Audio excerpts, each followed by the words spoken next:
Good afternoon, everyone. Thank you for joining us. The National Conference of State Legislatures Energy Program for our webinar, Risk, Reliability, and Energy Diversity. My name is Glenn Anderson.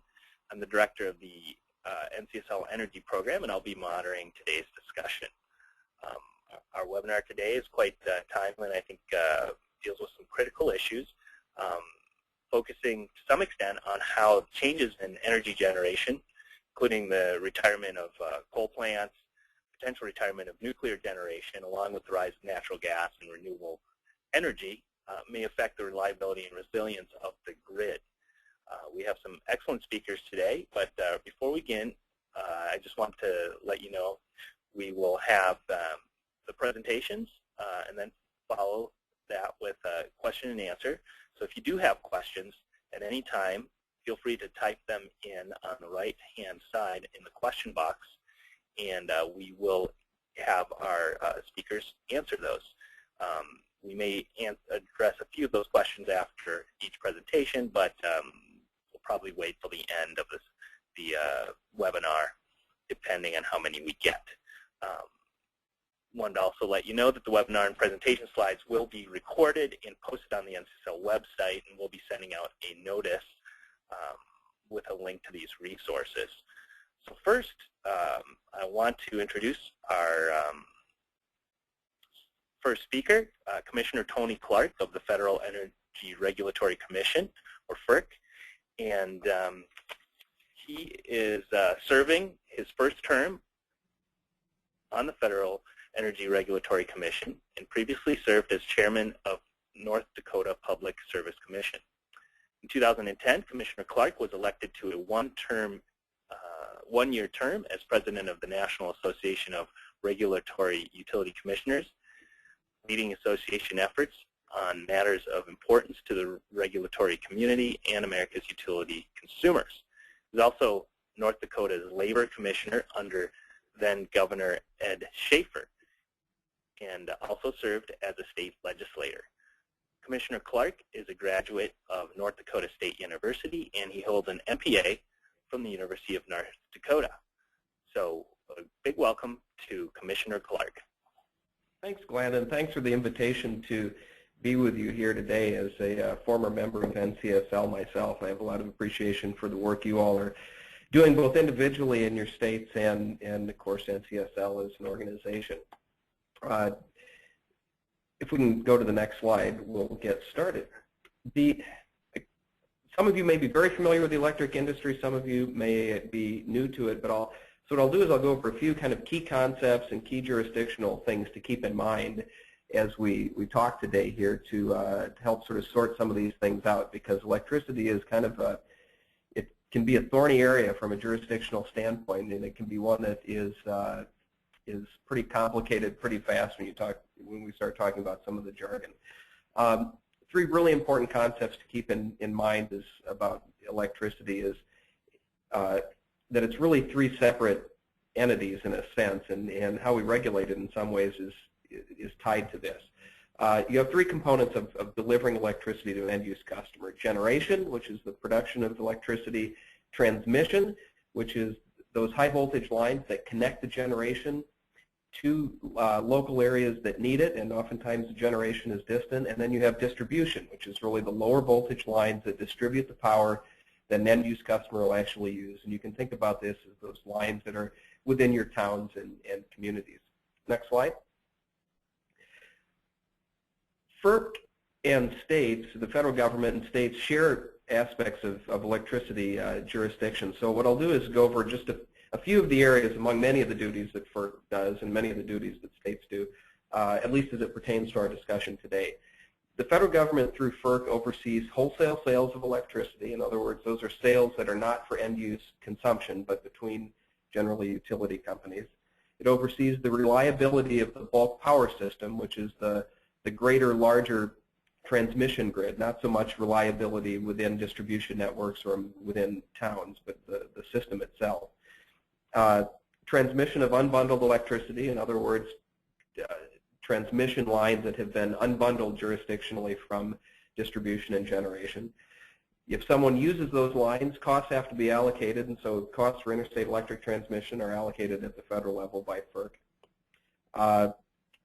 All non-federal hydropower projects or generation projects are cited by FERC. So if it's not Corps of Engineers or some sort of government hydropower, if it's anything but that, it'll be cited by FERC.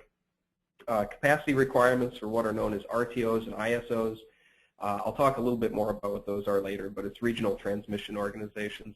Merger and acquisition activity is controlled both by state and federal requirements. And then market manipulation. So think about sort of Enron type activity in both the natural gas and the electricity markets. After the Western energy crisis, that type of market manipulation oversight was given to FERC. Go to the next slide. If you look at state jurisdictional activities on the other side, states have exclusive jurisdiction over retail sales of electricity. In other words, an end-use customer that's going to be actually using and consuming that power. That retail sale is a state jurisdictional activity, as well as the structure of the utilities in each of your states is a state-regulated activity. So whether you're a restructured state with unbundled generation, unbundled retail and transmission, or whether you're still a vertically integrated monopoly utility state, that's a state decision. Most transmission, in fact, really almost all, the limited exceptions is an exception that's created in law but has really never been used. Most permitting and siting of transmission and almost all generation siting, with the exception of non-federal hydropower, is a state activity, not a federal one. Oversight of transmission of bundled retail electricity, in other words, a vertically integrated utility company that has not either unbundled or given up operational control to a regional grid operator, is a state retail activity. And then merger and acquisition, of course, is a state activity, and it's shared with the federal government, as well as certain other public policies like Public Utility Regulatory Policy Act, integrated resource planning for monopoly utility companies, renewable portfolio standards. Those are all state issues. Next slide. I direct your attention to a really key report for those of you that are interested in reliability, and it's put out by a nonprofit corporation called NERC, North American Electric Reliability Corporation, which is the electric reliability organization that FERC has designated nationwide to work with us in both reliability standards development as well as auditing and enforcement of utility companies for their mandatory reliability standards. They came out with a report December of 2013 that offers some good guidance in terms of things to be aware of over the next 10 years with regard to electric reliability. We'll go through these one by one. Their key findings: resource adequacy. In other words, what are the reserve margins that are going to be available that are really required to ensure that there's stable electric reliability? They highlighted two areas of concern. One is MISO, which is the Mid-Continent ISO, and I'll show you a map of where that is. And Texas is another, although I understand that Texas has subsequently done some modeling and they think they have a little bit more breathing room. But there's some concern about the adequacy of reserve margins over the next 10 years in those two areas specifically. High levels of variable generation, in other words, lots of wind, lots of solar, lots of intermittent type resources are coming on the grid and are something that we need to be very aware of and mindful of in terms of operational and planning challenges that exist.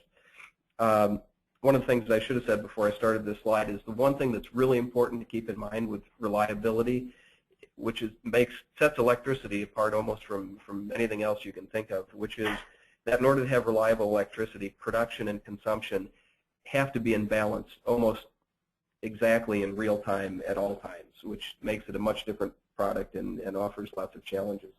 Number three, fossil fuel-fired outages from those fossil generation plants. There's going to need to be a lot of coordination with regard to how those are going to be either retrofitted or changed over to gas in terms of environmental regulations that are coming down the line over the next few years. We're going to continue to see an increase in natural gas-fired generation, which has operational implications for the grid itself. primarily related to the flood of shale gas that we're seeing in the country, which is making natural gas a very affordable prospect for utilities to generate electricity. Increased use of demand-side management, in other words, demand response resources, energy efficiency, things like that, which can create uncertainty in terms of planning that the engineers need to keep in mind as they plan their systems.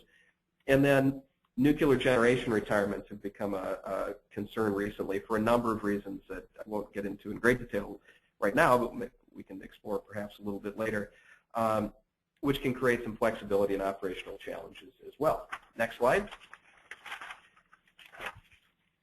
This is a really important one to keep in mind. In fact, if I were to point out a map that I think is kind of most important in terms of understanding electricity, it might be this one. When you talk about energy delivery and electricity delivery in the U.S., it is a very regional question.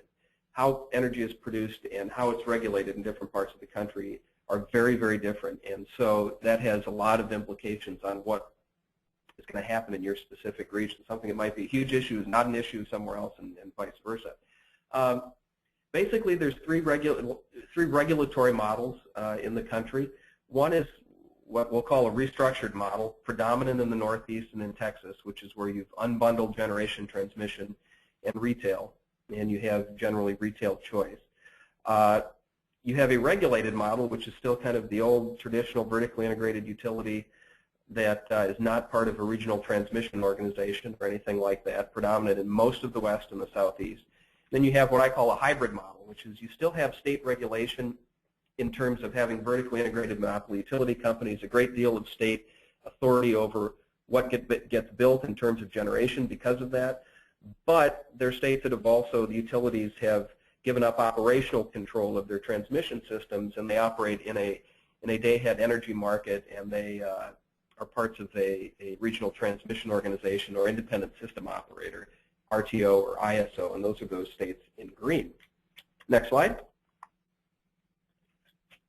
Very quickly, this is something you can look at your reference later. These are the different ISOs and RTOs around the country, and you can see which ones your states are in. Next slide.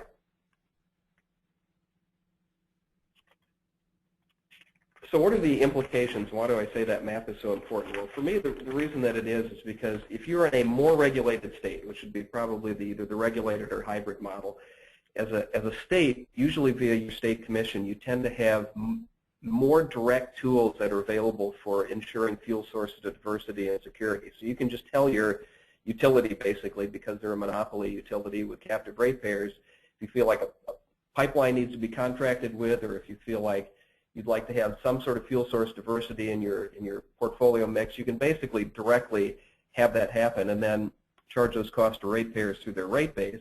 The downside, as people will sometimes point out, is that you do have captive ratepayers then who have to pay for something that may not in retrospect look like as great a deal, but you do have much more flexibility in terms of controlling your energy mix. Restructured and unbundled states have the ability to tap into some of the efficiencies that a marketplace can bring if you're having the market choose your generation, but they also, by implication, then have less direct tools available to deal with the ramification of things like the dash to gas, nothing but gas being built. And the reason for that is, remember back to that slide about jurisdictional separations, if you're a restructured state and you have put the burden on a unbundled wholesale generation market, wholesale generation by virtue of the Federal Power Act itself is a federally regulated activity, not a state regulated activity. Next slide. FERC recently held a winter operations conference. We've been undertaking a multi-year effort to assess the increasing interdependency of electricity and natural gas. The 2013 and 14 winter, as you all know, for most of the country was, or at least large parts of it, was a pretty harsh one and revealed some stresses in this system. So on October 1st, we held a conference to look at some lessons learned over the last few years, and most specifically with the winter that we just endured. Next slide.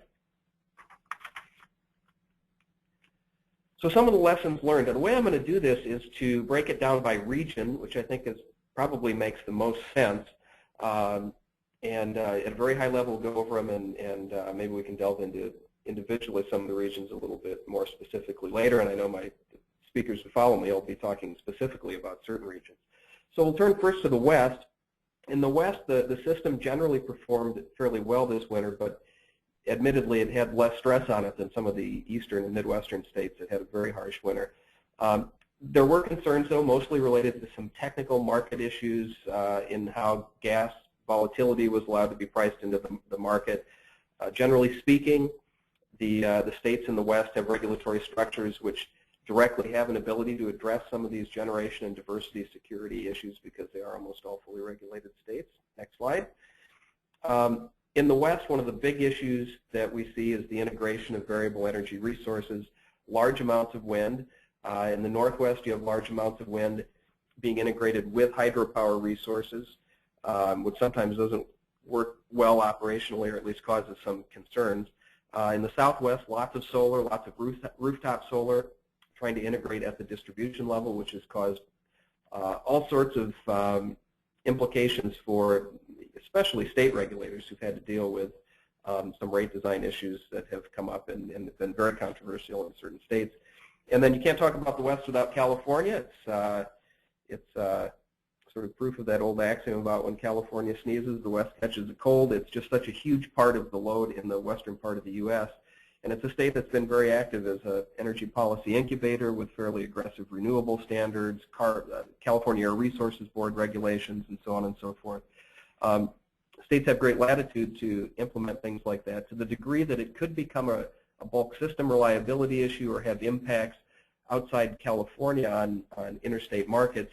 There can be FERC jurisdictional issues triggered, however. Next slide.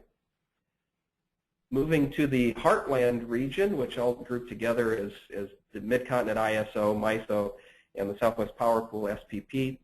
Here, coal retirements are a major issue. MISO has indicated that they anticipate a 2016 shortfall in reserve margins, especially in the north and central regions, which is basically the upper Midwest, which could impact system reliability if it's not addressed. Generally, you have states that are still regulated, so there are mechanisms to support the fuel security and diversity, but there are logistical issues that remain in that 2015-16 time frame when you will have a lot of coal plants, a lot of traditional plants, trying to switch over all at once, either retrofitting or to gas, and logistically it'll be very important for grid planners to deal with that time frame. Next slide. The Southeast is generally one of the more regulated regions in terms of still very state-regulated traditional monopoly utility companies, and so they have those tools available to them. In recent years, like other areas of the country, coal has been shifting over to natural gas in the Southeast, and the challenge that we hear there primarily relate to becoming more gas dependent and ensuring that the gas is available at the time when those large utilities need them, and so it really becomes a technical scheduling issue between the gas companies and the electric companies. Moving on, next slide. The Mid-Atlantic and the Midwest, which is served, and parts of the Midwest, which is served by a regional transmission organization called PJM. I won't spend a lot of time on this because I know Craig is going to be talking to it specifically, but it's a mix of both restructured and regulated states. There are many coal retirements planned in this part of the country, or gas conversions. PJM has indicated they plan to heavily depend on what's known as demand response resources to meet their capacity needs. In other words, not necessarily bringing on quite so many new plants, but rather having customers respond to demand response signals by either through energy efficiency measures or directly cutting load and being paid for doing that. This region has been focusing a lot on ways to ensure that those demand response resources actually show up, because it'll be a big deal if they don't from a reliability standpoint in these future years. Next slide. And then the final region I'll touch on is the Northeast. This region has some of the biggest challenges and the most pressing challenges that we've seen. Some of the reasons, especially as it relates to winter operations specifically, because you have residential and commercial gas needs competing with gas generators, and there's been a big shift to gas in the Northeast, where coal and nuclear have, for lots of reasons, some of them public policy and political, have kind of become persona non grata in some ways. Some of the problems in New England relate to geography. It's not a resource-rich part of the country from an energy standpoint. It's also a part of the country that tends to be at the end of all the natural gas pipes. So they have issues with just gas pipe capacity. Some problems relate to specific market constructs in how generators get paid and how they can pass along those costs and what the incentives are built in for those generators. And so they have had some challenges, especially on days when you have gas-dependent electric utilities looking for a limited supply amount of gas coming into a region that also has colder than average temperatures. And then some of the issues just relate to public policies that can work at cross purposes with market constructs. You have a region that has restructured. The states directly don't have authority to, say, order diversity in the way that maybe a more restructured state would. Instead, they've put their eggs in the market basket, and market signals are to determine that. But sometimes that can cause difficulties in terms of capital formation and getting resources built that need to be built. Next slide. Looking ahead, just a couple points. I'd say FERC, the states, state regulatory commissions have to continue engaging directly with utilities and our regional grid operators to ensure that we have adequate electricity resources going forward, and if there are inadequacies that exist, use those regulatory tools that you have in your states individually and we have at FERC to correct some of those problems. Number two, I think we need to encourage more transparency in the process for understanding how grid reliability is going to work as it relates to impending EPA regulations. My own impression is I think sometimes that's been fairly opaque and not very transparent, and we need to have more transparency in that area so we understand exactly how EPA is thinking which plants are going to be going down and how that then translates into grid reliability. Next slide. FERC, for our part, is going to continue making incremental design tweaks to each of these regional markets to ensure that there is grid reliability in an era of increasing natural gas use.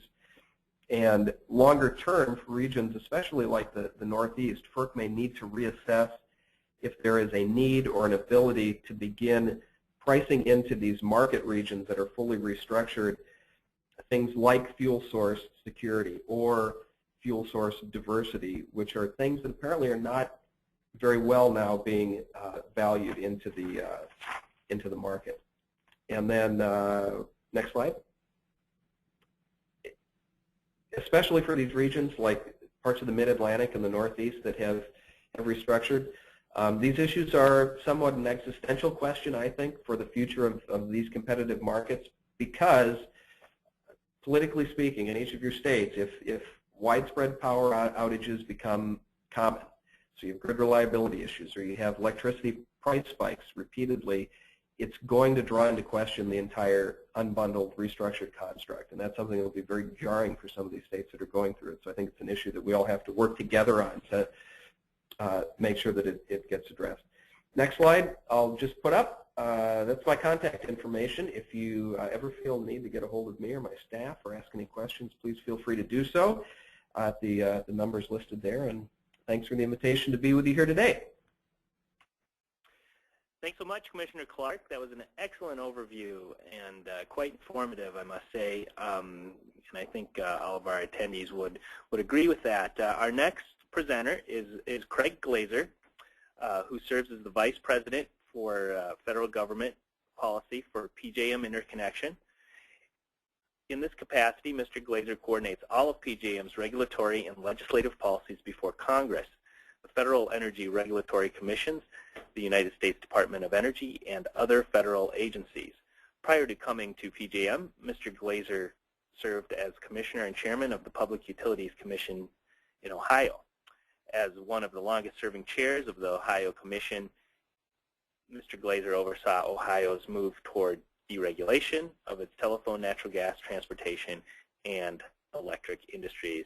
And just before we move on to Craig's presentation, I just wanted to remind folks that they are free to ask questions and type them in the question box on the right-hand side of their screen. So without further delay, we welcome Craig Glazer. Okay, thank you. Thank Commissioner and thank NCSL for doing this. These webinars are always a little tough. I actually used to do community theater in my former life, and they always told you to connect with your audience, and it's a little hard to connect with an audience you can't see. But I know you're out there, and I appreciate it very much. So hopefully I'll try to connect in content, if not visually. Let me start with just a little overview about PJM, and greetings from PJM. We are the Commissioner talking about regional transmission organizations. We are the one in the dark blue, serving roughly from Chicago to North Carolina up to the New York border. I'm going to make that into a song one of these days. I just haven't figured out how to do that. But a very large RTO, 165,000 megawatts of load, 185,000 megawatts of generation, serving 13 states and 61 million customers, and really one of the population heartlands of the United States. And just as a quick aside, although I can't tell you where it is, our control center is actually in an underground bunker. For you history buffs, it actually was, we purchased it from AT&T, and it was part of the communications network for the Kennedy Khrushchev hotline. So anybody ask me questions about that, although I can't tell you the location, a little bit of history, and it makes a great underground control center. Just to go quickly, we talked about, Commissioner did a great job of talking about the industry. This is an industry that's buffeted by lots of winds. It always has been that way, and electricity usage is appropriate to sort of start as we're talking about changes. It's always been uniquely tied to the state of the economy. When the economy is good, electricity usage is up because industrial consumption is up, commercial consumption is up, people are building more, etc.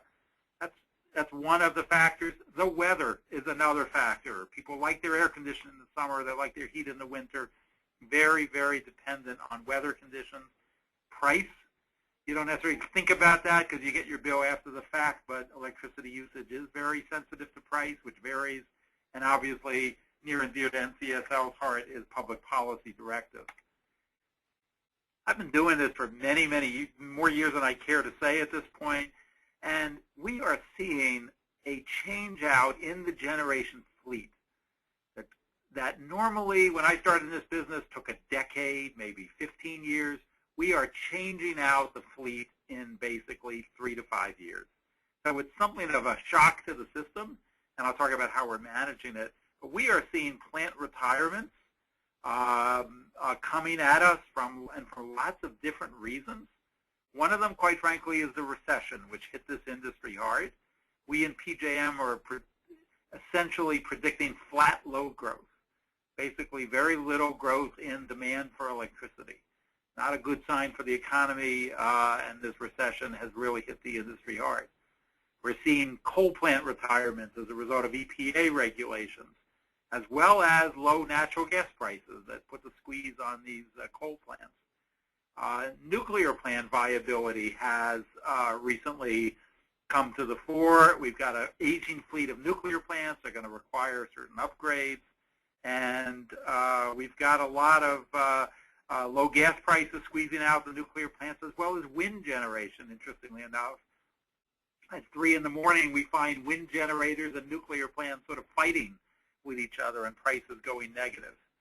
And finally, one particularly relevant I'll come back to is future. We depend a lot, as the Commissioner said, on customer-driven response, demand response, energy efficiency. As the Commissioner said, that's going to be stress tested more than ever because we are depending on it, whether we like it or not, as a greater and greater part of the resource portfolio.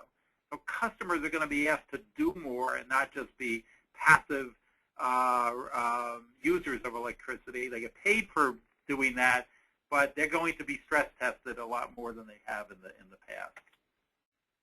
Where does that leave us? A couple of points, and number one point I want to stress, particularly in the PJM region, we will have adequate reserves to meet the future expected need.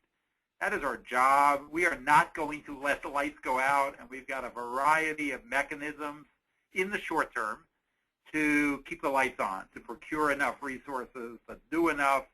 So we have in fact procured those resources at least on a 3-year rolling basis. But things are going to get a lot dicier. For one, people say there's not enough diversity. We're going to, in our region, we're going to be more diverse. Up until this point, we've been very heavily dependent on coal. We're going to have a much greater mix of gas-fired generation, demand response, renewables, etc. That's good and bad, and we can talk about that. But one of the not-so-good things about that means a lot of price volatility. Natural gas is extremely volatile price. We saw that this winter. As you have more and more of the fleet dependent on that, customers see that eventually in their bills. And frankly, the traditional cushion that we had when we had lots of big, old coal-fired generation with large, big coal piles, which is when I started this business, is really changing. Much of that traditional cushion that we had has really gone. And you can see it in the next slide. We still have a healthy mix of coal. Coal is not going away in our region. But what's interesting is you can see, look at 2007 versus 2016, and you see almost an exact swap of a reduction in coal and an increase in natural gas as a result. And unfortunately, it's not evenly spread. As you can see, we've got a lot of the red reflects coal retirements. Coal traditionally has been in West Virginia along the Ohio River Valley, and that region is seeing a lot of reductions in coal. But we've now got a lot of new resources, including wind on the Allegheny Mountain ridges, a lot of gas plants closer to customers, et cetera. So really a mixed bag, but certainly a more challenging one. Let me go quickly to the January 2014, because I think it was sort of a real indicator. Commissioner Clark from North Dakota said, it was a typical winter day in North Dakota, but in our region, this was not a typical day. We had below zero temperatures in Columbus, Philadelphia, Chicago, Richmond. And this was sort of a lot of sort of indicators from this, a little bit of a canary in the coal mine. For one, the system performed well. We didn't cut anybody's power, but we saw very, very high natural gas prices. And I talked about the increased amount of natural gas generation we've got. This is relevant to you all as legislators and legislative staff because it's starting to hit customer bills. In the month of March, in the month of April, this is hitting customer bills as very large gas prices. They kept the lights on. We needed the natural gas, but it certainly you will start getting letters about it from consumers if you haven't, constituents if you haven't. We also, a more troubling feature is we saw poor generator performance. Units just didn't start when we called upon them. And we had, to be honest, a real degradation, loss of performance from what we've had in the past. Some of this may be because of the retirements of generation going away. People aren't maintaining their units. We had a CEO just recently talked about he was harvesting those units. That's what he's doing at this point because they're going away. And when we called upon a number of units, they didn't start. But we also, that wasn't limited to coal. We also saw, nuclear units and others that didn't start when we needed them, and that's certainly something we're digging into as is FERC. And frankly, we also saw, because we're becoming more dependent on natural gas, there's some very unpredictable and almost opaque aspects of the natural gas market. I won't take the time to talk about them, but this is an issue that I know all of us need to talk about more in the future. That being said, long ago I learned don't just pose a problem, but pose a solution. I'm not saying we have it all figured out, but we certainly have some solutions and we're looking at others. For one, the good news is we have a forward capacity market that has worked very well. We've attracted over 20,000 megawatts of new generation. That's new, in many cases environmentally compliant, clean generation.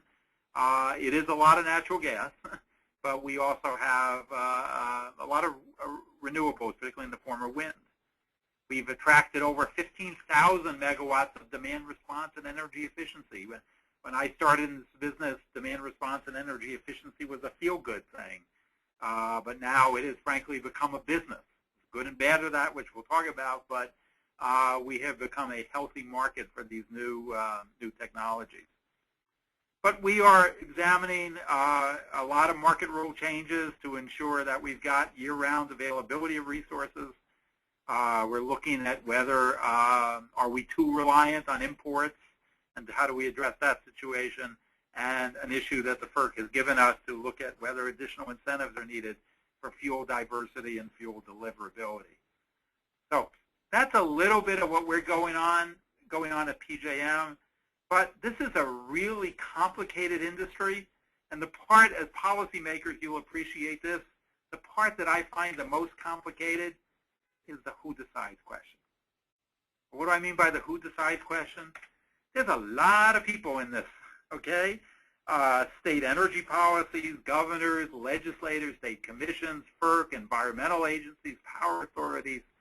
What's interesting about this business is that it is so, the authority over this business, the decision-making is so diversified among different regulatory entities, among different types of constructs, that it gets very difficult sometimes to decide who actually has their hands on the throttle, if anyone, in many cases. There's a lot of diversity of authority.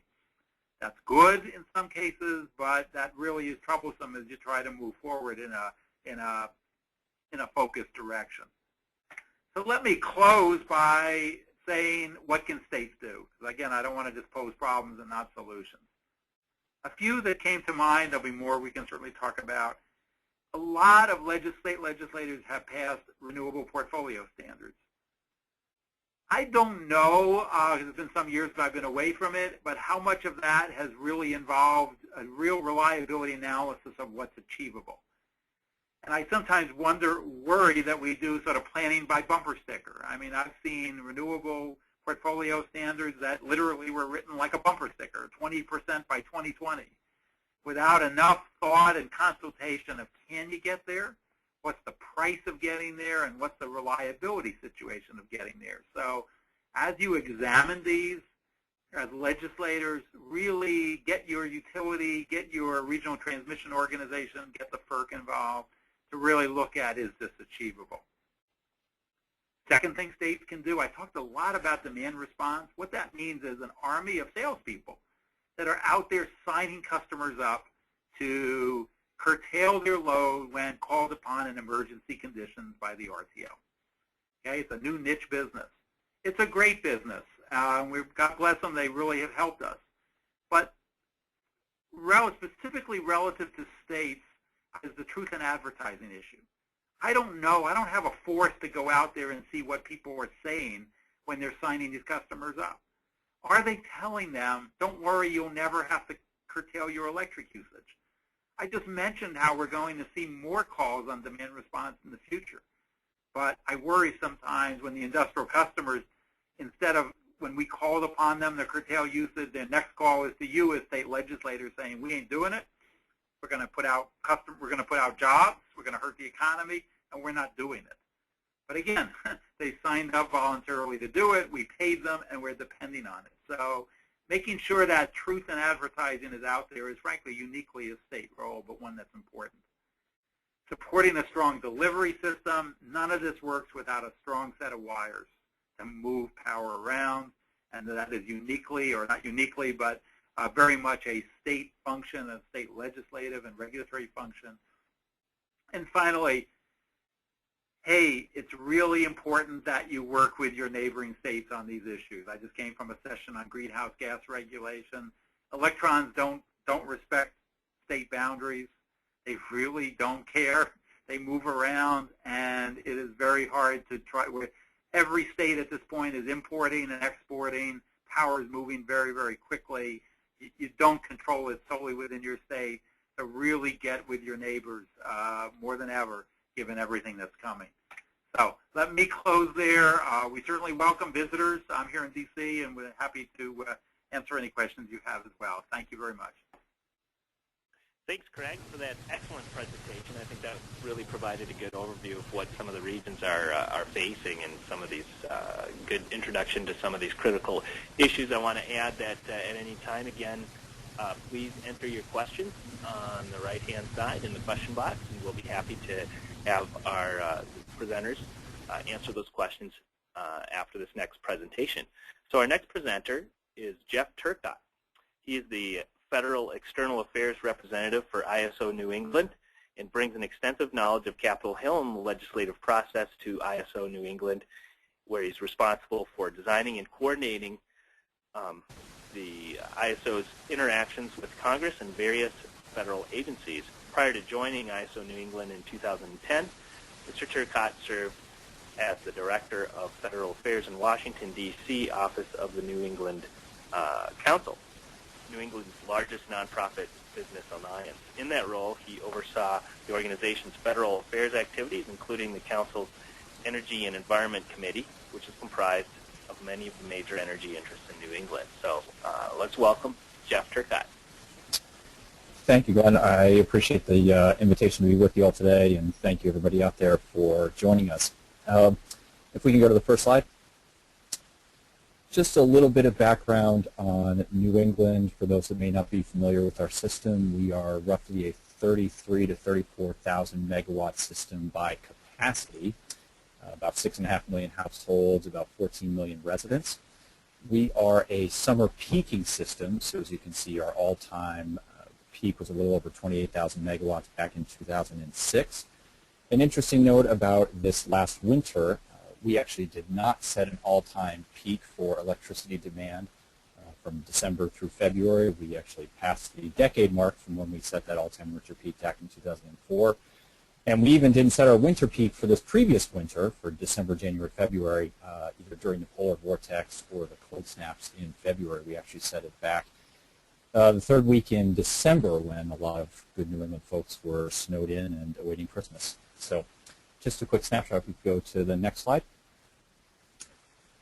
I think that Commissioner Clark mentioned that some of the biggest and most pressing challenges are facing New England right now, and Craig mentioned a change out in the generation fleet, and we are certainly seeing that up in New England.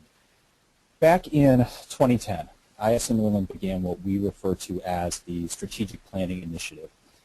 And it really began from the recognition that we are facing a significant shift in the region's electrical energy production. And as this chart shows, it really takes on three main forms. The first, and maybe the most important, is a significant increase in natural gas-fired generation, and obviously a growing dependency on natural gas for that power generation. But as we've grown that dependency, as New England's dependency on natural gas has increased, we have not seen a corresponding increase in gas pipeline infrastructure in New England. It's led to some significant pipeline constraints in our region, and I'll talk about that a little bit more in a moment. The second of the three risks that we're seeing really is the retirement, as Craig mentioned, of some aging non-natural gas-fired generation. In New England specifically, these are oil, coal, a nuclear unit that for many years in New England were really baseload workhorse power plants for us. And the final, which I won't delve into too much today, is an increase both in grid scale and some smaller behind-the-meter renewable generation, some backyard, rooftop, solar, wind, things of that nature. Craig also mentioned that as we're seeing the shift in electricity production, we in New England are certainly seeing a noticeable decline in the performance of many of these power system resources that's leading to even greater reliability challenges for us. So if we go to the next slide. I want to just put a few numbers behind to quantify a little bit the shift in production that we're seeing in New England. And this is a chart of electrical energy production. So this is not a capacity chart. This is actually the sources of fuel that are generating electricity for us in New England. And if you just look at the dark blue bars, it's the year 2000. And when I look at this chart, I see a relatively balanced generation fleet in the region. You're a little over 30% nuclear. Your oil and coal fleet is about 40%. Natural gas is a little less than a sixth. You have some hydro and other renewables worked in there. Fast forward to last year. What do you see? Nuclear is still about a third of our generation.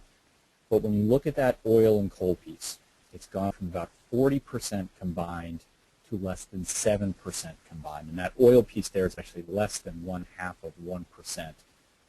During that period, our dependency on natural gas, we've gone 15% power generation. We've well tripled that. And in fact, if you looked at the year 2012 instead of 2013, over half of our generation, 52%, came from natural gas-fired resources. So we are really seeing, we have and continue to see a significant shift in where we are getting our electricity. So we could go to the next slide. What has this meant for reliability specifically in New England? First, it's made us much more dependent on the just-in-time fuel supply that natural gas resources use. We in New England do not have a substantial amount. We actually have very little storage in New England for natural gas, so we are very dependent on having resources that can get gas and use it immediately. At the same time, the coal and oil fleet and a specific nuclear unit that I'll talk about later that for years they have manageable on-site inventories and they were base load power plants for us are being displaced by more efficient resources, which in many cases are the same natural gas plants that are reliant on the just-in-time fuel supply. We are seeing a reasonable growth in intermittent resources. We expect about 1,800 megawatts of solar photovoltaic on the system over the next decade. This wind number for our friends in PJM or Texas or the Mid-Continent ISO may not seem all that impressive, but when we look at 2,000 megawatts of wind proposed in New England right now, to put that in perspective, we only have about 750 megawatts of capacity, nameplate capacity, in New England at the moment. So when you look at 750 megawatts and understanding that we have about 2,000 megawatts in our interconnection queue, it certainly does make a big difference. So why don't we actually go to the next slide, please. And I will stipulate that this slide is visually, it's a little boring, but it really is critical when we think about the strategic planning initiative and declining resource performance and the specific challenges that we're facing in the region. So when we look back to the last few winters, all we really need to do is look at them to understand the sort of precarious position that we are in New England for the next few years. And as we expected, during this last winter, the winter of 2013-2014, we faced some severe natural gas pipeline constraints that not only drove natural gas prices up, but drove electricity prices to record levels as well. And during times when our gas pipelines are constrained coming into the region, we become heavily dependent on all the non-natural gas-fired generation in the region. And in particular, I will highlight that oil has become a critical fuel for us in the winter. So to take a step back, to remember the chart that showed energy production, typically our oil-fired power plants are more costly to operate and they're less efficient, so they're not running as frequently in our markets. Again, in 2012 and 2013, they're producing roughly about 0.5% of our electricity. However, the high price of natural gas this winter caused us to run those oil-fired power plants a substantial amount, and we did it in economic merit, meaning they were economic, they were the least cost resource for us to run at that time.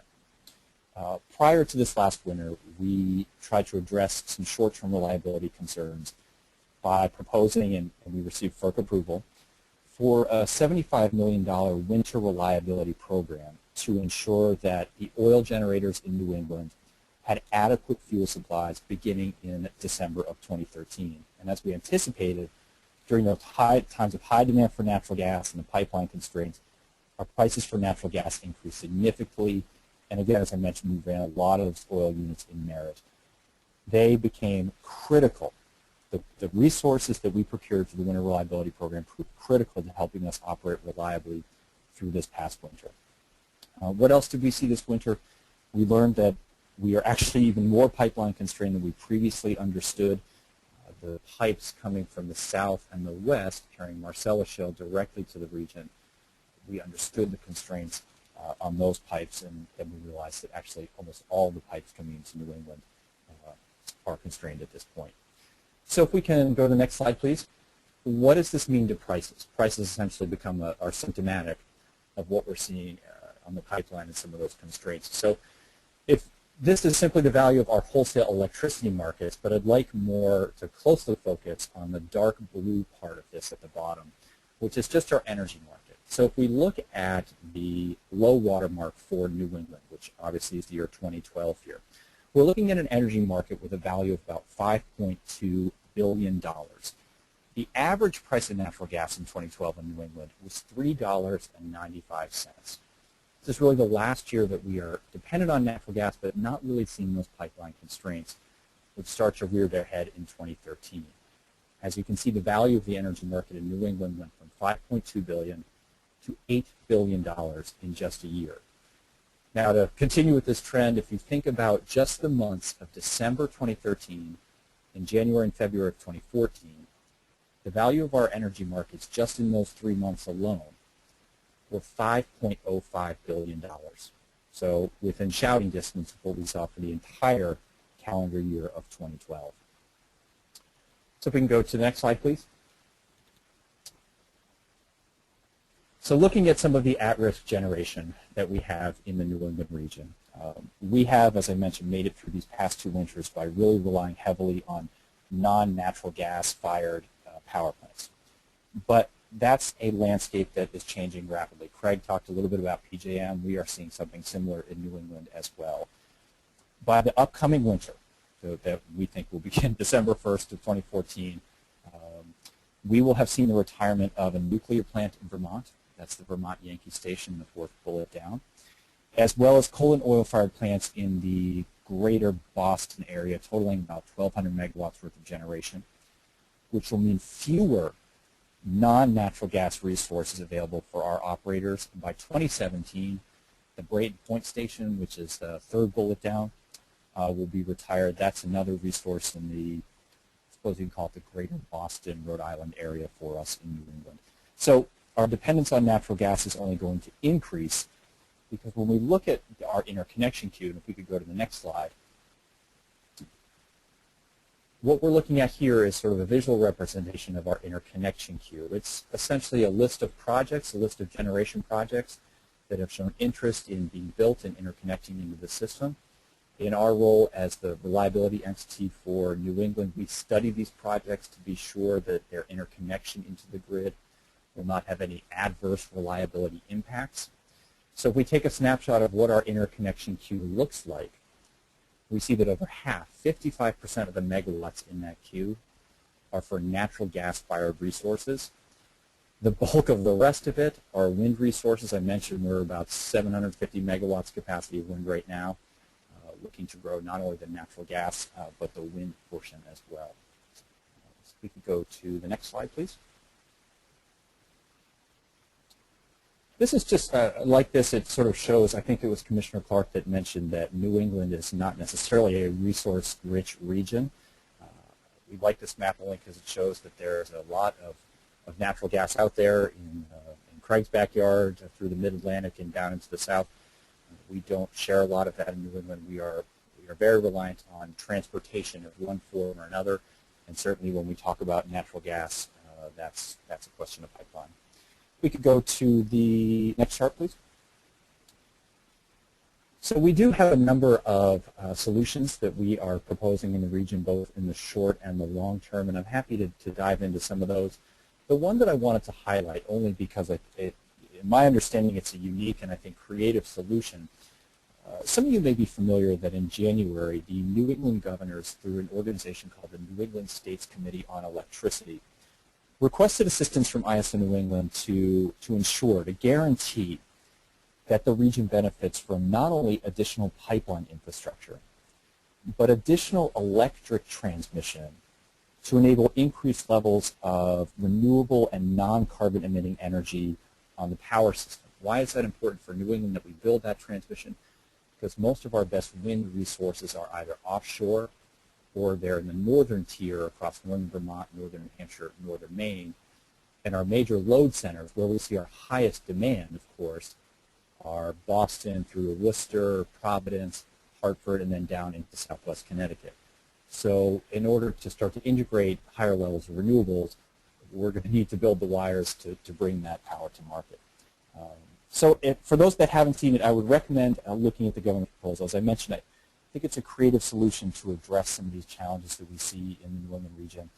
We're certainly appreciative of those efforts and look forward to continuing to support them as they work through the stakeholder process. So if I could go to the last slide.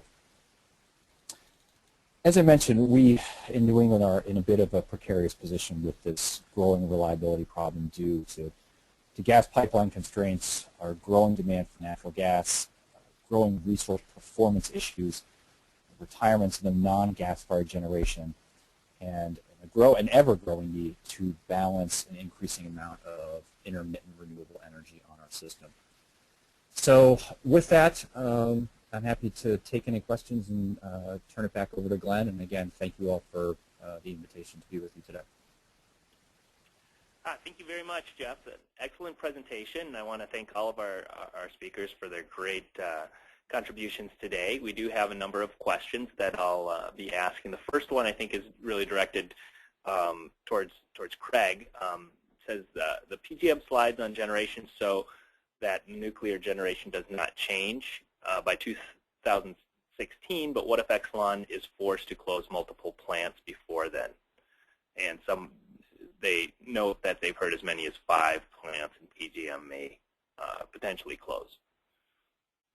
This is Craig Glazer. Let me answer it this way. First of all, I'm not sure they would close all 5 plants at once, but let's posit a worst-case scenario. These plants are what we call capacity resources, meaning they have committed to PJM, and then, frankly, the monkey is on Exelon's back at that point if it closes those resources to get substitute capacity, substitute generation. Now, for that reason alone, they probably wouldn't shutter all 5 plants at once because that would be a huge challenge. But it's not as if we don't have rules to address that situation and require if somebody close in a plant that they come up with substitute resources if they're a capacity resource. Great, thank you. This is more, I guess, a general question which could be addressed by all 3 of you, really. As Commissioner Clark brought up, FERC has more jurisdiction with regards to the deregulated markets, and also mentioned the diversity and security is not potentially being addressed in those markets. What is seen as kind of a solution to promote diversity in deregulated states, either potentially by policymakers, what they might be able to do, or what, in addition to maybe at the federal level, diversity and security value? Sure. This is Tony Clark. I'll take a first crack at it. The challenge in restructured regions and states is this. Let's say that you have a challenge, for example, like many of the New England states have, where there's a need for pipeline capacity to be built. In a still regulated state, the way that would get built is a utility commission working with its utilities, regulated utilities, would have a rate case or would have an integrated resource planning case, and they would say, okay, utility, we see the need for this type of gas plant and the need for new pipelines to be built. You're authorized to build them, and we will build into your base rates the cost of contracting with a pipeline, which pipelines might require 15, 20-year contracts to build the additional capacity, and that will get built into rates. And so there's a capital financing mechanism. The challenge in restructured regions is that you have merchant generators who are competing against each other. Gas is the low-cost fuel, so they're all looking to turn towards it. But there's not they're looking out over the next few years, not really interested in signing a 15-year or 20-year contract because the markets are very uncertain and they may not be able to recover that. Remember, they don't have captive ratepayers that they can pass along those costs to, and so there's kind of a catch-22 that's been created. There may be some things that FERC can do. We're in the initial stages of trying to think about if there are ways to price in fuel security, in other words, the security of having longer-term contracts into the marketplace, so security and performance is valued. ISO New England actually has a filing before us right now to deal with some of those issues. In addition, there are things that states can think about, even in a restructured environment, which is that you still have authority over retail load-serving entities. One of the things that has been brought up as a potential way to path forward in some of these regions is to have more required long-term contracts. So you require your local utilities to have longer-term contracts. It does lock your consumers in potentially for a bit of time, but it does provide mechanisms that are generally in most of the markets accepted ways to have some sort of diversity, as long as they're done in such a way that it doesn't, without getting too technical, in a way that doesn't tank or directly implicate FERC jurisdiction over some of these wholesale markets. And this is Craig Glazer. If I can just make one comment in addition to that, I agree with the commissioner. It's definitely, you know, more complex. There's more things you need to think about in a restructured environment. But states in a restructured state are not helpless. We have lots of renewable portfolio standards, and our energy markets are voluntary. So you have a state legislator telling the load-serving entities, buy this amount of renewable resources. And then the market that we run is really voluntary. They can do it. They can enter into bilateral agreements, etc. And they do that. So the state legislators still have, you know, a hand on the throttle, not the only hand, but they do have a hand on the throttle to drive those decision-making even in a restructured state. Now, nobody has decided that they want to have a portfolio standard that says buy coal, but they could. Nobody has a portfolio standard that says buy nuclear, but they could. So I just wanted to, there are still some tools here. I don't think the state legislators have been, I'm not saying the commissioner said this, but I don't think they've been totally benched in this process. And the energy market is voluntary. The capacity is a little bit different, but that's another whole layer. But we've got a lot of people in our markets responding to state legislative RPS requirements, and we honor those and facilitate them. Great, thank you. We have a few more questions here. One of them is, this would be also for Craig, the reliance on demand response, and is the large reliance on demand response, is that a concern with regards to reliability? It's a great question, and it is certainly something. I'm not going to be cavalier and say it isn't something that we don't spend a great deal of time thinking about. But just so people are aware, a couple of components of that. For one, just as a factual matter, demand response has actually been very responsive. It's expensive, but the customer performance so far, this is where I worry about fatigue if we go to the well too many times, but right now, both in the winter, was very helpful, and in the summertime, and it, frankly, the customers get paid very generously for that. So it's been, I don't want to say it's not a reliable resource, just like I have generators that fail to start, aren't always there. Demand response has actually had a pretty good performance rate so far. But we don't just rest on that with a wish and a prayer. For one, we procure more than we need. We don't just procure what we need as the forecasted load. We procure above that, 116%, 117% of the forecasted peak demand for just those kind of situations, and we build that level of saturation or fatigue, if you will, into our forecast. And then, frankly, there's penalties for demand response if they don't. We call an emergency. We call on them. The penalties are pretty substantial. Does that get you all the way there to send a bill to somebody? No, but it is a financially losing proposition if you signed up in the market and you fail to deliver. There are very substantial penalties, and you're probably going to get thrown out of the market for doing that as well. So I'll close with that. Thanks. Well, this is Jeff. If I could, I just wanted to, go ahead. No, I just wanted to follow up. We, as Craig mentioned, we also have seen fairly robust growth in demand response, possibly not to the extent of PJM, but it's been a very valuable tool, a very valuable resource for us in New England. We most of the time dispatch our real-time demand response when we enter into a capacity deficiency, so it's not something we do on a weekly or monthly basis. But our operators over the last few years, after it has been allowed to participate in the capacity market, have been very pleased with the response we have in New England, and it's become a valuable part of our overall generation mix, which I know sounds silly, but really is the way that we treat it. Great, thank you. We have two more questions actually.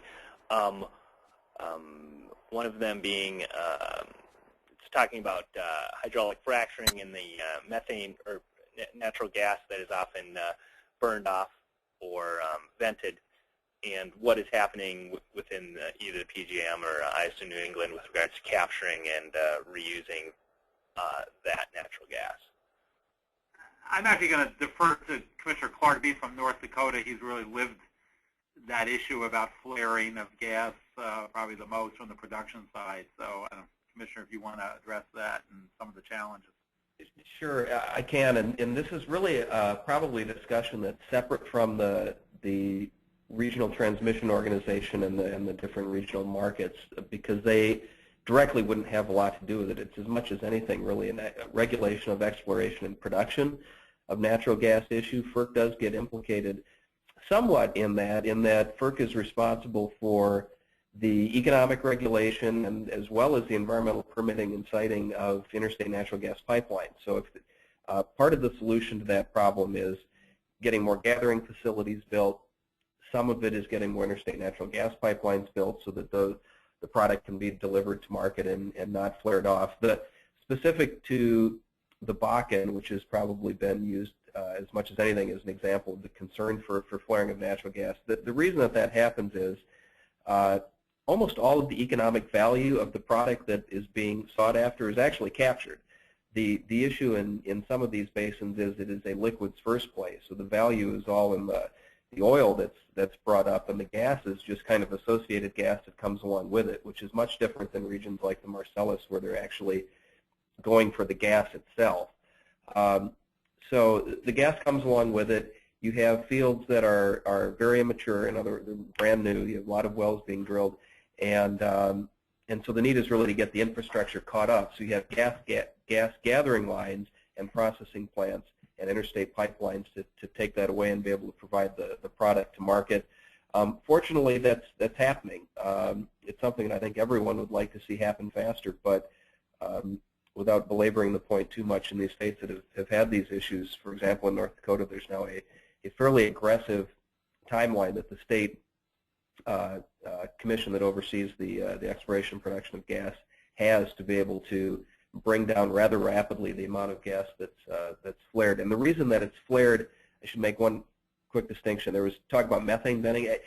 Very little methane is sent up, and the reason for that is that environmentally it's much better to flare it. In other words, light the torch and burn off the natural gas as opposed to simply vent it, because methane, I think by a factor of something like 25 times, is a more potent greenhouse gas if you don't ignite it and combust it. Great, thank you. So one more question we have time for here, and I'm sorry if we didn't get to all the questions from our attendees, but we may be able to answer those after the webinar as well. The question goes to distributed generation and microgrids and how that may affect the future of demand growth. The questioner goes on to add that the dropping cost of solar and battery storage may lead to an expansion of microgrids, and institutions themselves looking to hedge future price increases. And the question is really what role do you see microgrids playing in reliability and decreasing load growth? This is Tony again. I'll take a quick stab at it. I mean, microgrids hold a great deal of potential for a whole host of reasons. One, from reliability standpoint. Two, potentially from cost. The question is always one of technology and cost. So you can do a lot right now with the potential for microgrids. The question that always comes up in any sort of energy policy or electricity planning is, as compared to what? So you're always comparing costs to what the alternative is. There hasn't been a tipping point yet in terms of microgrids, and so that hasn't happened. But there's potential for technology to come along and be very disruptive in the utility industry with regard to things like rooftop solar. and declining costs in distributed generation. That has been something that has been seen very heavily in certain states, especially the Southwest. Arizona has had a number of proceedings with regard to this, California as well. The challenge for states and for state regulators is you may still have customers that while they get a portion of their energy from, say, a solar panel, they may still be leaning on the grid quite heavily, the local distribution grid as well as the greater regional grid, because they can't provide their power all the time. And to the degree that they're leaning on that, there can be some cross-subsidies that happen where those people who don't have the, say, solar power or distributed generation are subsidizing those who do. And that becomes a rate design issue that state commissions need to deal with, and that becomes very politically challenging because you have vested interests of people who are trying to basically play a zero-sum game where somebody is paying for somebody else's grid or not, and it can be very politically difficult.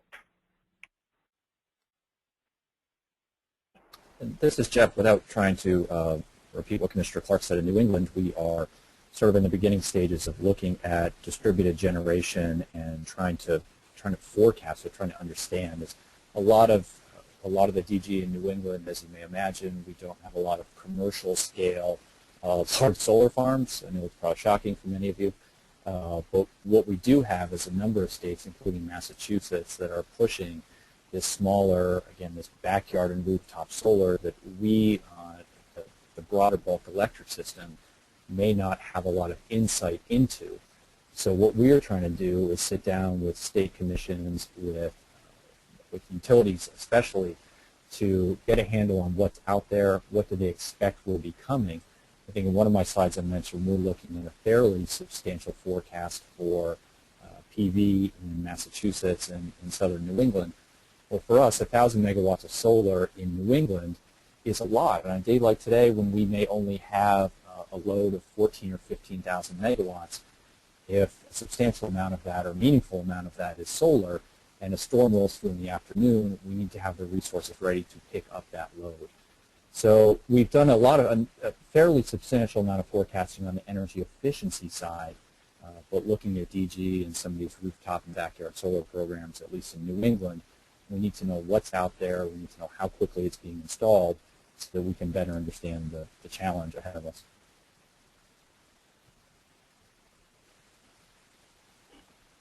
All right. Well, thanks so much. With that, I wanted to again just thank our speakers, Commissioner Clark, Craig Glazer, and Jeff Turcotte, for sharing their knowledge. I think that was an excellent webinar, and we just for all the attendees, we want to thank you as well, but wanted to notify you that we will be posting these presentations as well as the recording within a week or so, and we'll be sending out a notice to you that it is posted. We also want to let you know that we do plan on having a couple more webinars in our energy series. On May 1st, we'll have a webinar called The Question of Equity, Net Metering, and Costs and Benefits Associated with Rooftop Solar, which kind of gets to some of these equity issues that were mentioned by Commissioner Clark, and